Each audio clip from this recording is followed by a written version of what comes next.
Hello, Chicago.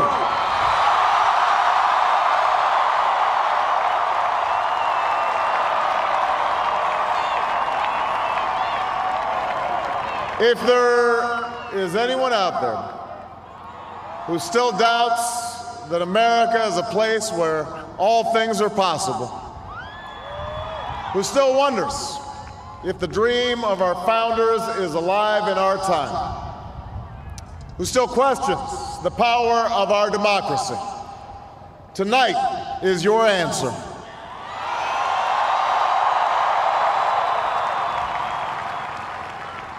It's the answer told by lines that stretched around schools and churches in numbers this nation has never seen, by people who waited 3 hours and 4 hours, many for the first time in their lives, because they believed that this time must be different, that their voices could be that difference.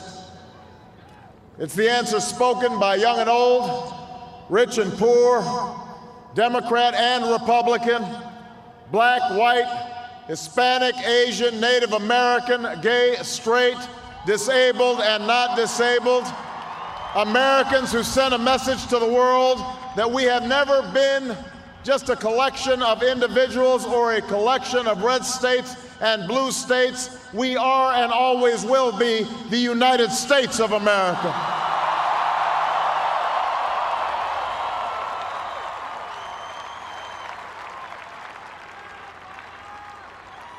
It's the answer that led those who've been told for so long by so many to be cynical and fearful and doubtful about what we can achieve, to put their hands on the arc of history and bend it once more toward the hope of a better day.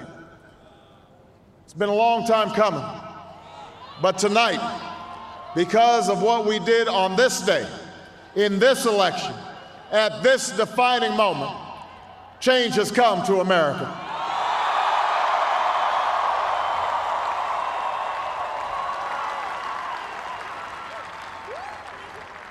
A little bit earlier this evening, I received an extraordinarily gracious call from Senator McCain. Senator McCain fought long and hard in this campaign, and he's fought even longer and harder for the country that he loves. He has endured sacrifices for America that most of us cannot begin to imagine. We are better off for the service rendered by this brave and selfless leader. I congratulate him. I congratulate Governor Palin for all that they've achieved, and I look forward to working with them to renew this nation's promise in the months ahead.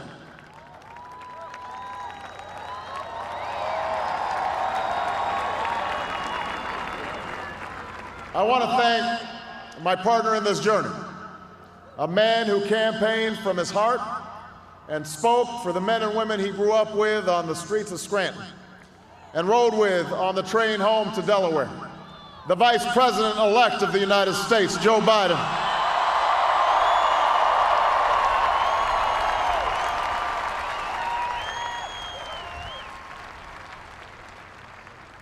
And I would not be standing here tonight without the unyielding support of my best friend for the last 16 years, the rock of our family, the love of my life, the nation's next First Lady, Michelle Obama.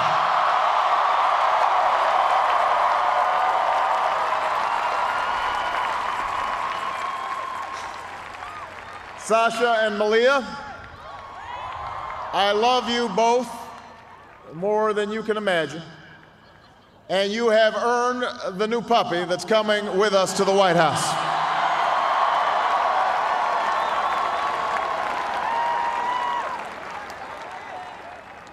And while she's no longer with us, I know my grandmother's watching, along with the family that made me who I am.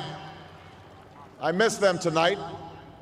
I know that my debt to them is beyond measure. To my sister Maya, my sister Alma, all my other brothers and sisters, thank you so much for all the support that you've given me. I am grateful to them.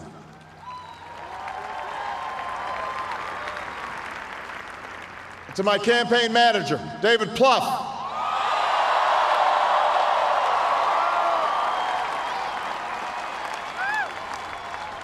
the unsung hero of this campaign, who built the best political campaign, I think, in the history of the United States of America. To my chief strategist, David Axelrod, who's been a partner with me every step of the way. To the best campaign team ever assembled in the history of politics, you made this happen, and I am forever grateful for what you've sacrificed to get it done.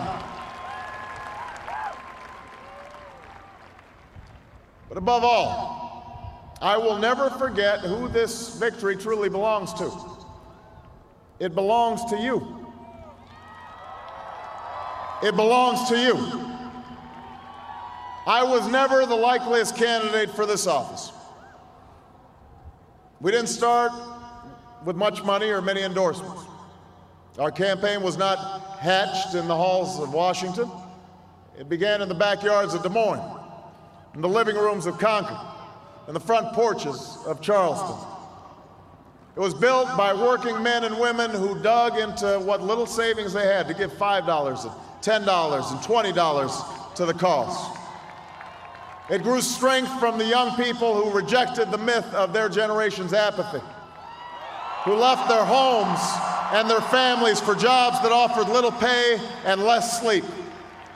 It drew strength from the not-so-young people who braved the bitter cold and scorching heat to knock on doors of perfect strangers, and from the millions of Americans who volunteered and organized and proved that more than 2 centuries later, a government of the people, by the people, and for the people has not perished from the earth. This is your victory.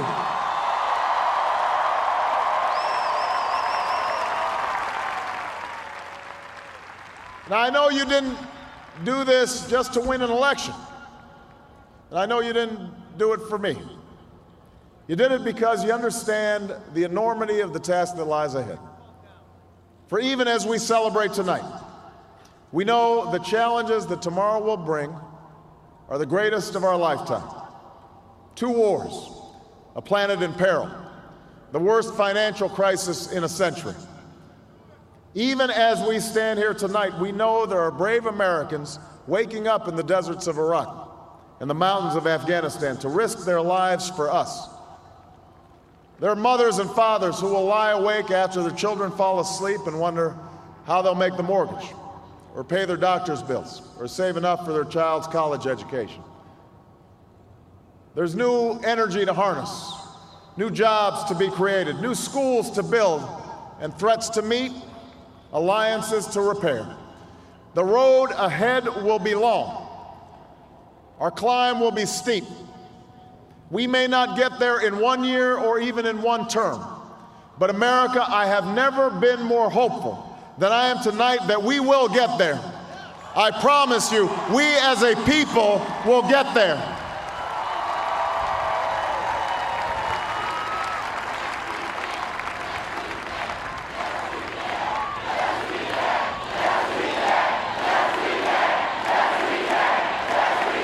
There will be setbacks.